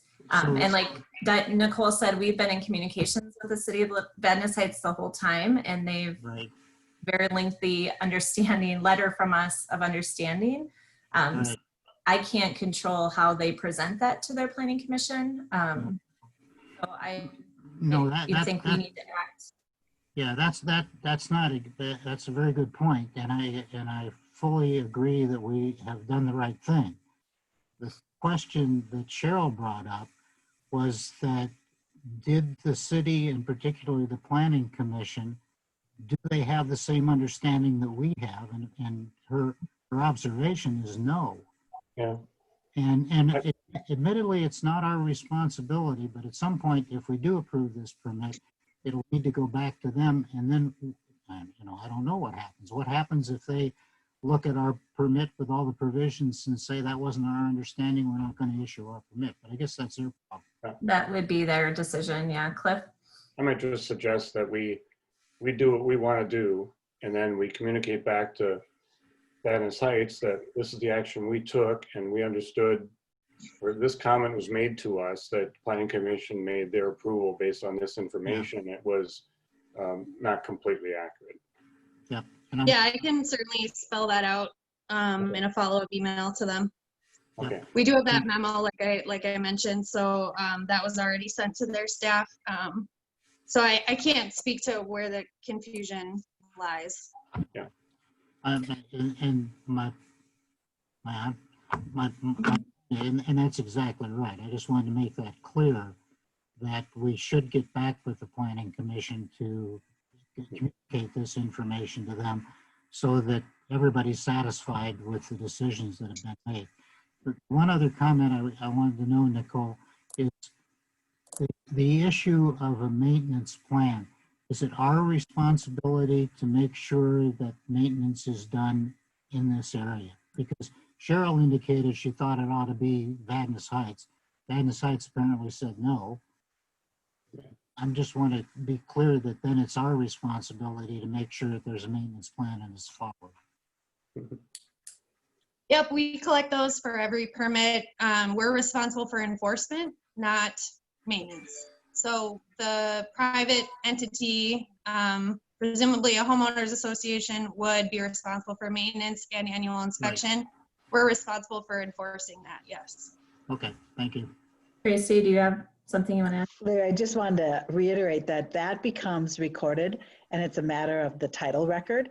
So any transfer of hands or ownership, or depending on who's actually going to be responsible, will be of record and it will run with the land. So it will continue to be enforceable to whomever entity or owner is responsible to make sure that maintenance work is completed. I always record those. Okay, good. Thank you. Mhm. Okay, we should have touched upon almost everything here. Are we ready to vote? No, I do have one more resident comment, I think. Okay. Let me get to it here. This is from, I believe, Terry Talega, City of Canada Twin Lake Association member. As a member of the Twin Lake Association, question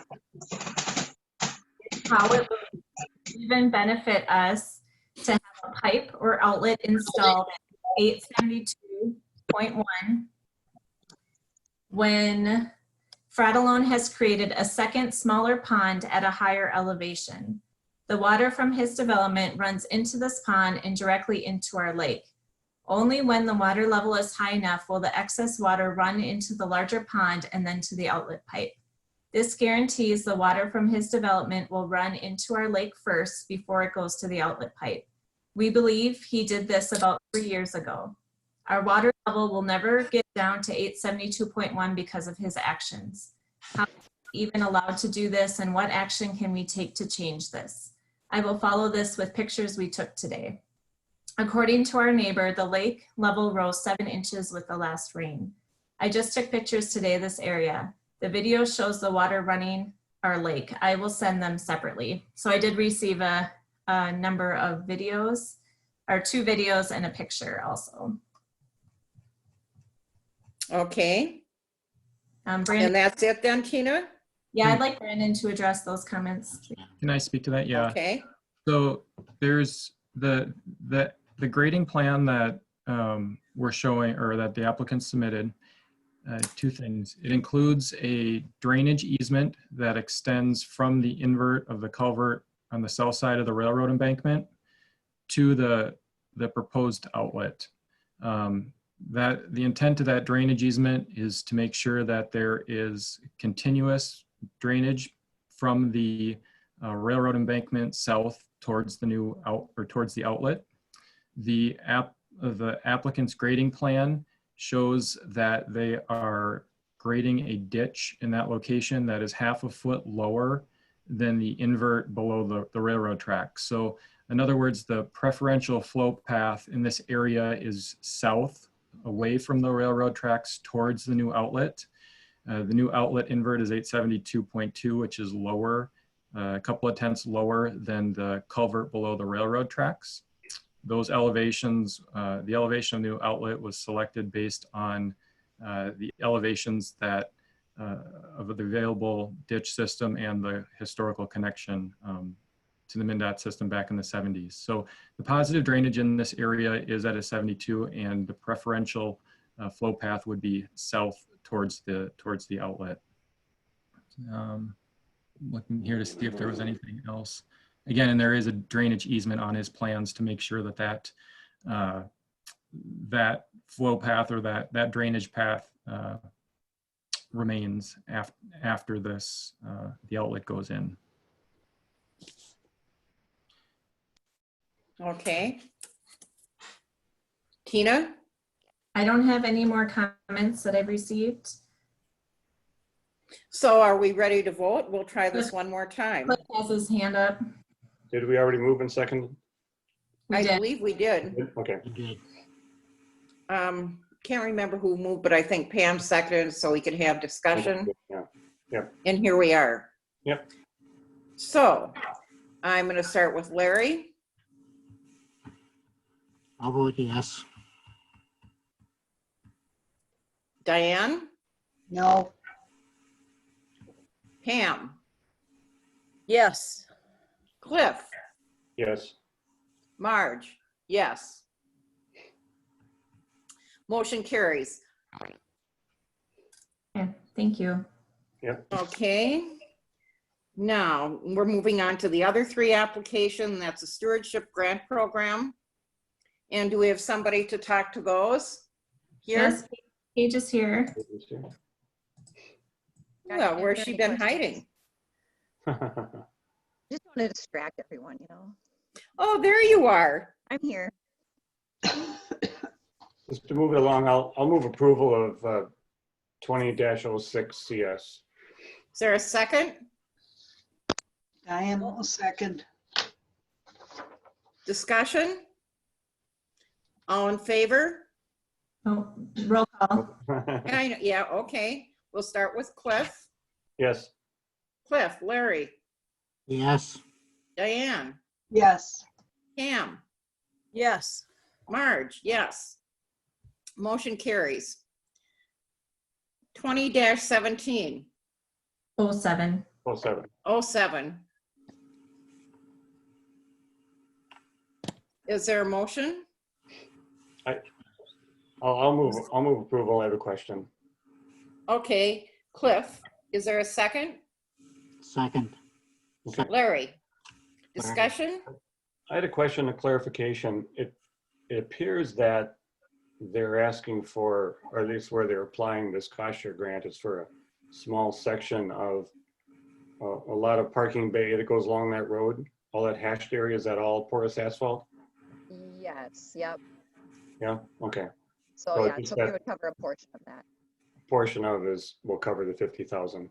Yep, yeah, I Okay. think the total is close to 200,000. Now, the other question I had is, this area is kind of at the top of the hill.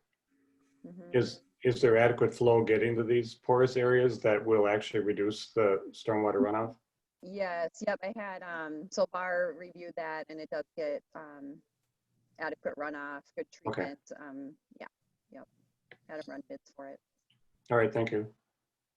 Anybody else? All in favor, we'll start with you, Cliff, because you're still up. Yes. Larry, Yes. Pam, Yes. Diane, Yes. Marge, yes. Motion carries. Next one. Anybody? This is 20-08. Right? I move to approve application 20-08. Larry, okay, is there a second? Diane seconds. Diane seconds. Discussion? I just think it's a great area to do a restoration. It's in a long area that's right next to the roadway, and I'm hoping it encourages other people to do the same. Yes, yeah, we're hoping that too. Yeah. Great. Anybody else? We'll vote then. We'll start with Pam this time. Oh, I had one question. No, oh, I'm sorry, Larry. That's okay. I just raised my hand. Sorry. If Lake Jarvis comes up, will this inundate this garden or not? I don't think in this area it should be fine. I guess I didn't have Brandon actually look at it, but most of the plantings are up far enough that they should be okay. Okay. And Diane. Anybody else? Diane. Yeah, same question I always have. Paige, did you talk to the neighbors and some of the other people around there to tell them about this?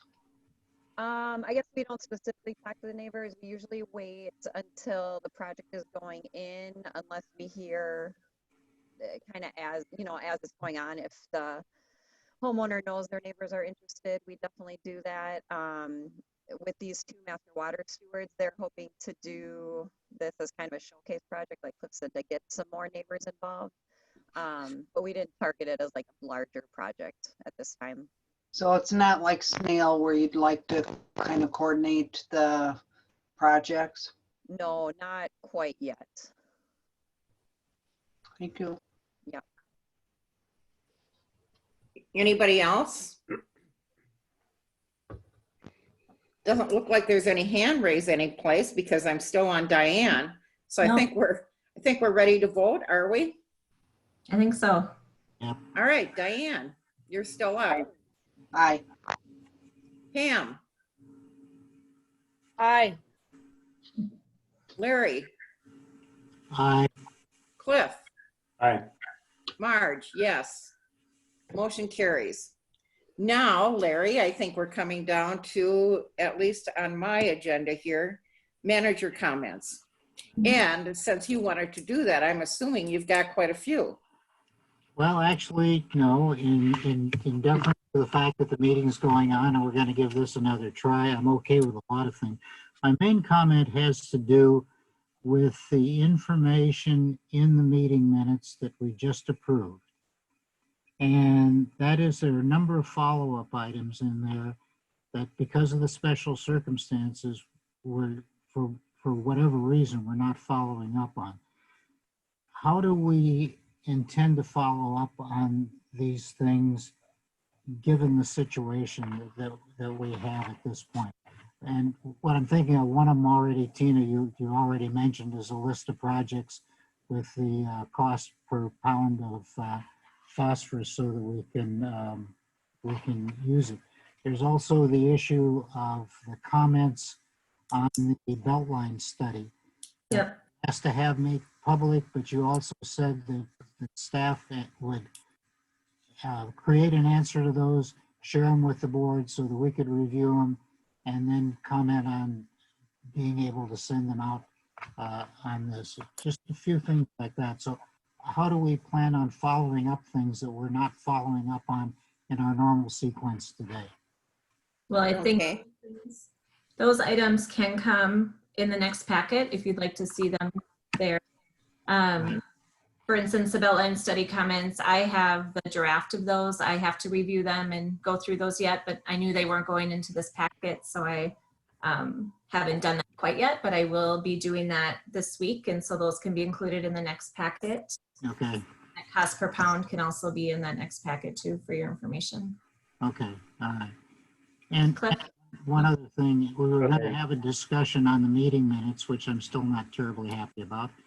I'd like to have that put on the next agenda since we're getting more comfortable with using this format. I'm not exactly sure what you're talking about. We agreed that You want another vote on how to do the minutes, or do you want them adjusted or to made shorter? I don't know. Both. When we had a discussion at the last meeting about this anonymity of everybody in the meeting minutes makes them extremely difficult to follow, reduces the transparency with what our communications to the outside world. And sometimes it's just down almost misleading to a certain extent. So we agreed that we'd have a discussion on that when you returned. What we didn't anticipate was that we couldn't get together and do it. Yeah. So my request is that we bring this up because we basically what we agreed to is we try this for a couple of rounds and see how it went and then rediscuss it. And I think it's time to do that. Just as an editorial, Larry, that I can't remember agreeing to that. I thought we voted that we were just going to leave the names out. And then I thought that we should just go to the bare minimum as the Attorney General at the statute that I did present to the board.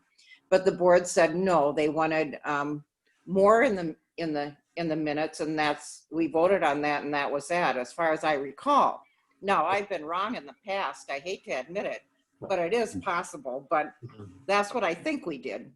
And my recollection was that we agreed to try it and see what it would look like, and then come back and rediscuss it and let understand a little bit better. We've had a couple of different directions, frankly, on what we should put in, what we shouldn't put in, how we should treat it, and so on and so forth. And I think it's time to rediscuss it because I can't say I'm terribly happy with the way the meeting minutes read right now.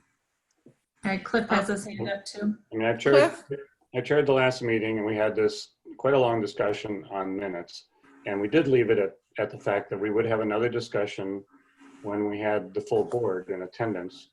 I would like to propose that we put it off until we have a full in-person meeting, which June or July, it's not going to hurt anything.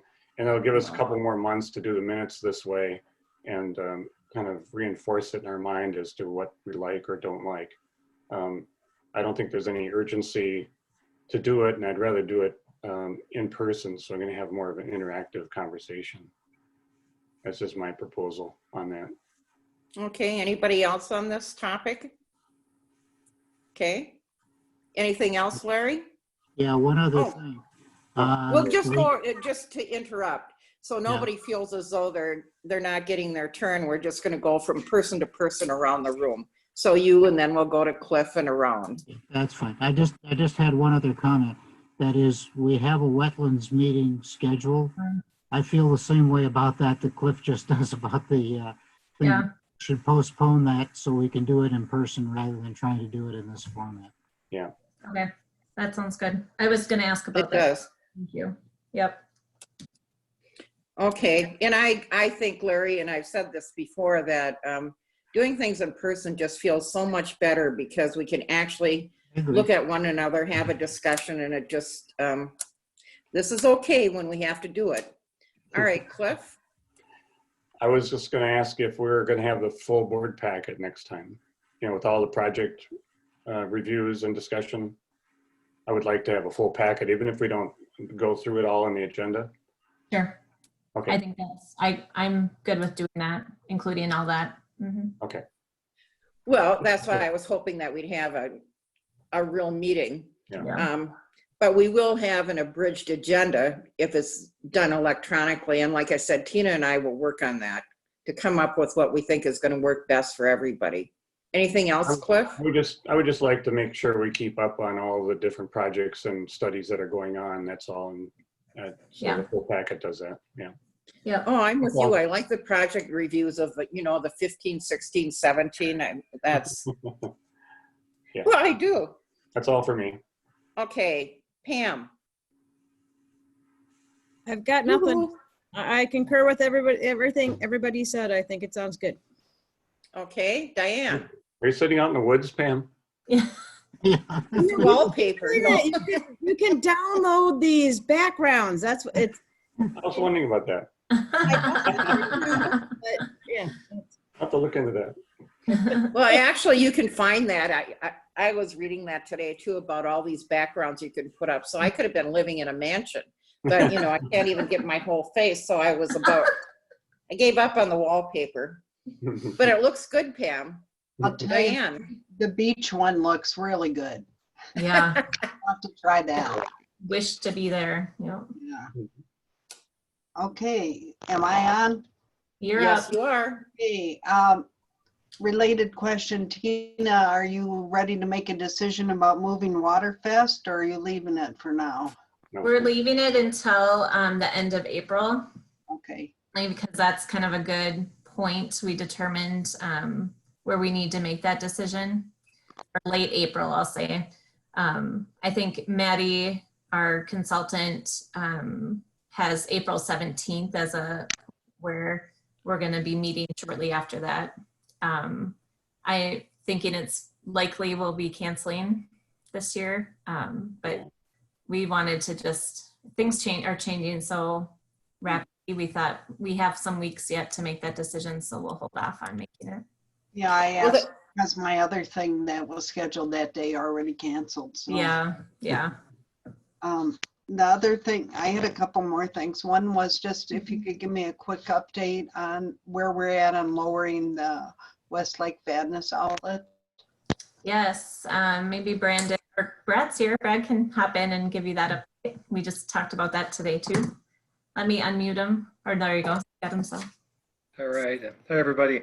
Yeah, I did talk to Dave Lawson today and Greg Nelson, and both have been in contact with Jason Fitzgerald, who provided a favorable bid on that work. He is interested, obviously, and available to start as soon as we get the remaining 2 permits, one from the DNR, and the way I understand the DNR permit, they have not received any public comments yet, but the public comment period goes through Monday. And so I think next week we should expect a permit from the DNR, and the MnDOT permit we need to do that is basically, according to what I heard through Aaron's discussion with MnDOT, approved. They just need to issue it. So I think by the end of next week, I have a pretty good sense we'll have both of those permits in place, and Fitzgerald is ready to start the work the following week. So we're on track and moving forward with that. Thank you. So could we have a report on that at our next meeting, Tina? Yep.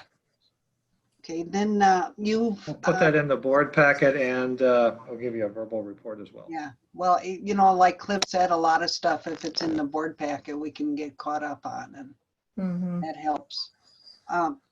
Tina, you've given us great updates, and I appreciate that. One of the things was about how some of the staff are cleaning out the trash grates and all these things, and water levels are pretty high. So I just wondered if they found anything of interest or anything that needs to be changed, or just No, nothing, just kind of just usual maintenance items, and you know, cleaning of logs and branches and debris, but nothing concerning that requires anything more than what they can do. Thanks. We've actually had a fairly favorable spring. I think we've been really lucky. Yeah. Until the rain we had last weekend, that was a doozy. Everything went up then. Yeah, everything went up. My last thing is that we need a decision on how we're going to handle comments. If they're going to be included in the board packet, then the agenda needs to go out separately ahead of time so people know what's on the agenda.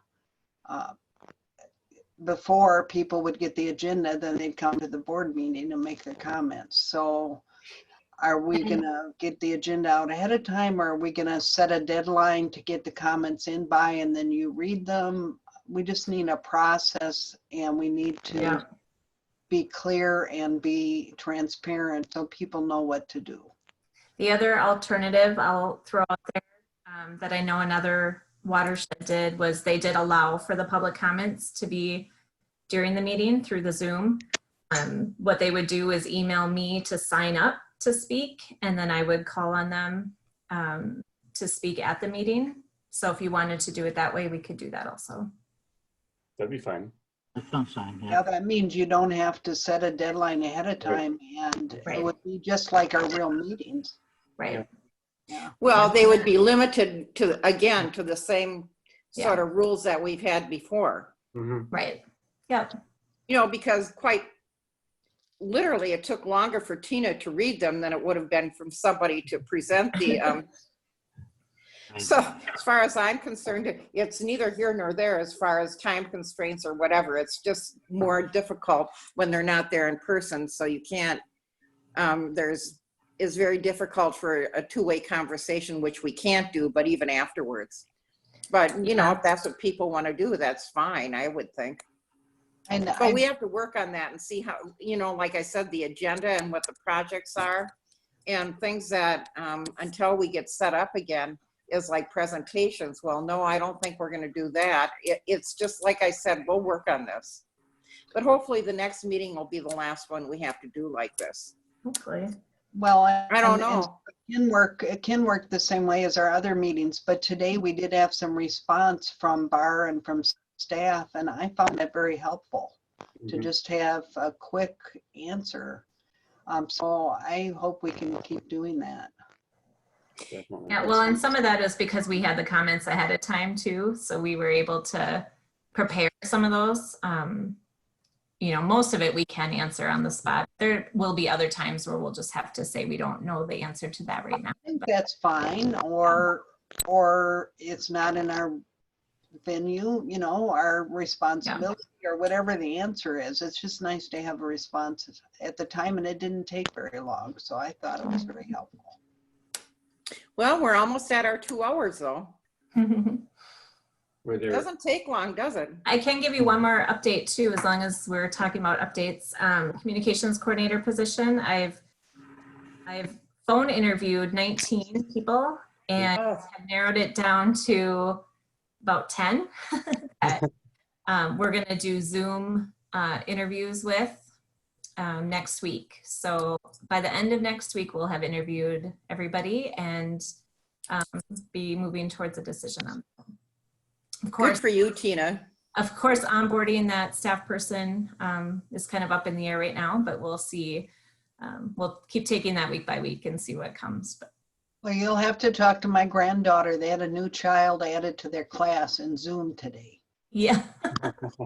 Wow. Aw, nice. Okay, so is there anybody else left? I don't have any real comments. I think this meeting went well. I really do miss having our regular meetings. But as I said, we'll work on making this cleaner, the next time. So Everybody stay safe and healthy. Yes, yes, yes. Larry, well, I move we adjourn the meeting. I second. there we go. Thank you, Larry. Is there, Seconded. okay, meeting is adjourned, and thank you all. Thank you everybody. all. Good to see you. Yes, Thank you, good night. Tina. Nice job. Yeah. Well done. Well done, Marge. Tina. It Well, was I hard. like your hair, I have to say that. And I'll have Tina give me another lesson so I can operate this on a more, well, I won't say professional basis, because if I do it one more time, that'll be enough for me. Well, it was well done. Really well done. So nice to Thank see you. everybody. Good Okay, night. bye. All right. Bye. Take care, everyone. Bye. Do I just turn it off? Yeah, I'm going to end the meeting. I'll end it.